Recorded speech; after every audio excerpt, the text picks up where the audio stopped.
Alright guys, welcome back to the channel. Welcome if you're new. Thank you for taking time out of your day to check the video out. We have more PlayStation news, rumors, and leaks to go over and cover today.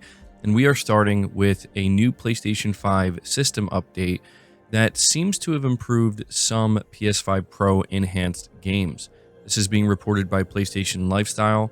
Sony recently released a PS5 system software update for July 2025, with PS5 Pro owners saying it has improved game performance on the high-end console. It's not unheard of for Sony to make improvements that it doesn't disclose in patch notes, so we can't say yet whether these improvements are a direct result of the latest firmware update or not. They say here that we noticed quite a few Reddit reports regarding improvements seen in some first-party games, like Marvel's Spider-Man 2. More specifically, players say they're noticing frame rate improvements in Fidelity Pro mode in some first-party games. I noticed games feel smoother on Fidelity Pro with 120Hz on, even when setting VRR to off. The game feels smoother. I'm not really sure if it's just me. Another user agreed and said that they noticed Fidelity mode improvements as well. The player also tested Ratchet & Clank Rift Apart to confirm it is definitely running at higher frame rates in Fidelity mode. Sadly, Days Gone does not show any improvements in its balanced mode. Since both Spider-Man 2 and Rift Apart are Insomniac titles and Days Gone doesn't show any sign of improvement, it's possible that these tweaks were made by Insomniac prior to the latest PS5 update, but they're just being noticed now.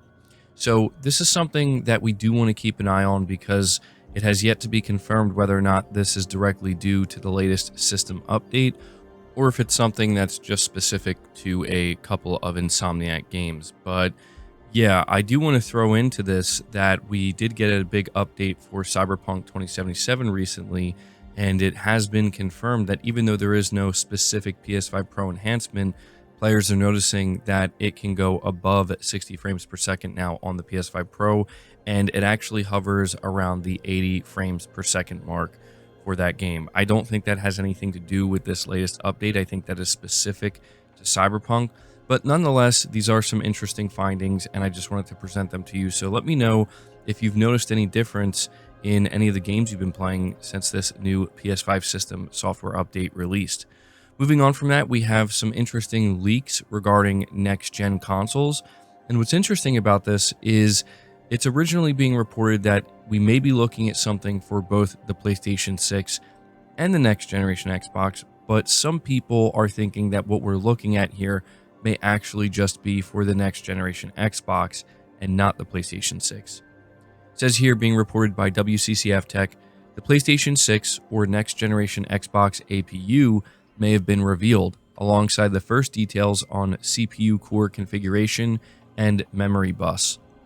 In a new video shared on YouTube, Moore's Law is Dead revealed the existence of an AMD Zen6 APU called Magnus, featuring a massive 264mm squared graphics die with a 384-bit memory bus, which is a wider bus than any current generation system, wider than the 320-bit bus for the Xbox Series X, connected with a bridge die to a 144mm squared SoC die.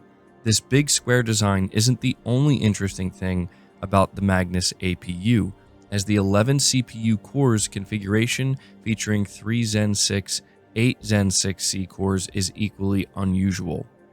It continues by saying initially, as the configuration made sense for it, Moore's Law is Dead thought the new AMD APU looked like a focused mid-gen range gaming laptop APU. In the documents, however, the Magnus APU was not listed for clients like the other yet-to-be-released Medusa Point APUs, nor for servers. It was listed for the Semi-Custom Business Unit, which is the unit where APUs for consoles are developed. Looking at other similar code names in the same unit, the leaker found Miro, which powers the Steam Deck, and Jupiter, which is the rumored APU for the PlayStation handheld. As such, the naming convention, the square design, which looks remarkably similar to other Mark Cerny designs, and the known specs with the unusual CPU core configurations with no low power cores that would work while running on games at 120Hz suggests that this could be the PlayStation 6 APU. Although many details seem to indicate the AMD Magnus APU could be the PlayStation 6 APU, there's a chance it could be the next generation Xbox APU. Over on X, known AMD leaker Kepler L2 suggested that the Magnus codename does not fit the PlayStation naming convention, and that the design in general looks to be too expensive to be a PlayStation design, as Mark Cerny tends to be a bit more conservative with the die area.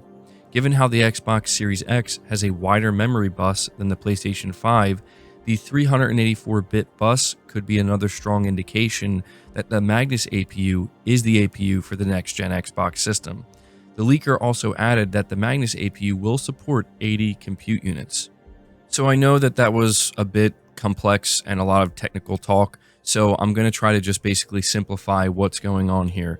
Essentially, something very important for the next generation consoles has been leaked and discovered, something that will give us a very good indication of just how powerful, capable, and potentially expensive these next gen consoles will be. But we can't really determine if what we're looking at is Mark Cerny's design for the PlayStation 6 or Microsoft's design for the next generation Xbox. And there's a bit of back and forth going on here. The one thing that does stand out to me, though, is that people are looking at this and coming to the conclusion that whatever console this is going to be, it's going to be very expensive, because what we're looking at here is something incredibly powerful and incredibly capable. And people are also focusing on the fact that with a portion of this APU design, it's very large. It's just like raw power. This is something that Microsoft is known for ever since the Xbox One X came out. They took that same philosophy, applied it to the Xbox Series X, and it just kind of has this brute force raw power aspect to it, to where we know with Mark Cerny, he's made it pretty clear in the past that he likes to, again, not just be more conservative, but focus on a faster design rather than a wider design, like a leaner but faster design philosophy. That's what was applied to the PS4 and especially the PlayStation 5. So there is, I would say, more of a chance that what we're looking at is the Xbox APU or the next-gen Xbox APU. But still, we don't have official confirmation of that. I don't know when or if we're going to get official confirmation of that. But yeah, Moore's Law's Dead does seem to believe that we are looking at the PlayStation 6 APU. So I'm not sure. We'll have to, I guess, just be patient, but I'm curious what you guys think. Do you think what we're looking at here is the next-gen PlayStation 6 or the next-gen Xbox? But moving on to the next topic, we have some new information not only about Ghost of Yotei, but also maybe a tease from Sucker Punch about doing something with the Infamous series. So there were multiple interviews that were conducted with Sucker Punch and the game directors on Ghost of Yotei, and I'm not going to cover all of it. We did cover pretty much the entire Game Informer interview on yesterday's stream if you want to check that out. But there are only a few things here that I want to highlight that I think are like the most important things that they discussed to give us more clarity and info on what we can expect. So the first thing here is Sucker Punch did confirm, unsurprisingly, that Ghost of Yotei will be PS5 Pro Enhanced. Seemingly, what we saw recently at the State of Play was not actually running on the PS5 Pro, and they said that they are taking advantage of it, and they're going to be basically letting us know in some kind of deep dive or, you know, I guess through some kind of marketing, exactly what they're doing with the PS5 Pro version of Ghost of Yotei. The second thing that they talk about here is the overall structure of the story. And this to me was pretty important because they did make it clear that when it comes to the Yotei 6, you can kind of go after each member as you wish. You can choose which order you pursue them in. But they did make it clear that there is still a proper story structure. This is a big question that a lot of people had that, you know, could completely uproot what they could expect story-wise compared to what we got with Ghost of Tsushima. They said there's a proper beginning, middle, and end. And even though you will have the ability to decide who you track down first and they're giving you more freedom, it is still a, I guess you could say, somewhat linear story structure, if that makes sense. And then the third thing here has to do with the wolf that we've seen in the game. This is actually an Ezo wolf, which they are now extinct, and they're like very, very large wolves. But it's not actually going to be a pet or a companion. It's just going to be not like a character, but it's going to be an animal that kind of shadows you throughout the game and will help you in certain scenarios and kind of just show up. It's supposed to represent the wilderness, But they did also confirm that there's going to be other animals in the game that Atsu can call upon.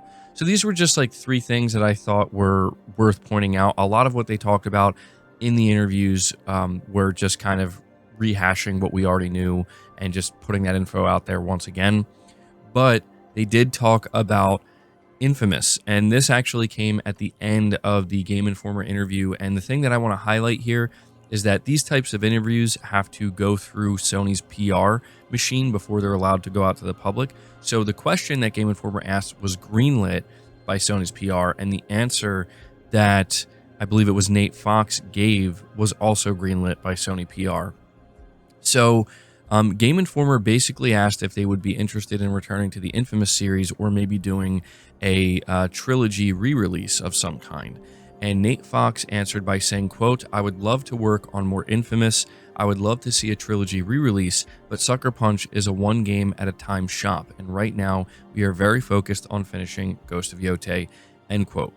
So what's really interesting about this is they're acknowledging Infamous, right? We have Nate Fox saying he would love to do more Infamous, but also saying that we can't really do that right now because we're finishing Ghost of Yotei and we focus on one game at a time. But he also specifically says he would love to see a trilogy re-release. And I find it interesting that that's exactly the question that was asked by Game Informer. This trilogy re-release. It's worth noting that Infamous Second Son was removed from PlayStation Plus with no explanation given not that long ago, and players thought that that was kind of strange because it's Sony's own game. Why would they remove it? I don't want to get people's hopes up and say you can expect a trilogy, expect a remaster, but the fact that this is kind of just being put out there so casually, and questions like this and answers like this, I think usually get shot down and are not allowed to be posted publicly because Sony's PR is very, very careful with this type of stuff. They know the type of headlines that are going to be written, and they don't want to mislead or misdirect people. So I'm just throwing this out here. Sucker Punch is acknowledging Infamous, and apparently they would like to see a trilogy re-release. But that's going to do it for the video. I hope you enjoyed it. I hope you found it informative. If you did, be sure to leave it a like, subscribe to the channel if you're new, hit the bell notification icon, and feel free to share this video out on top of all that. But until next time, guys, take care.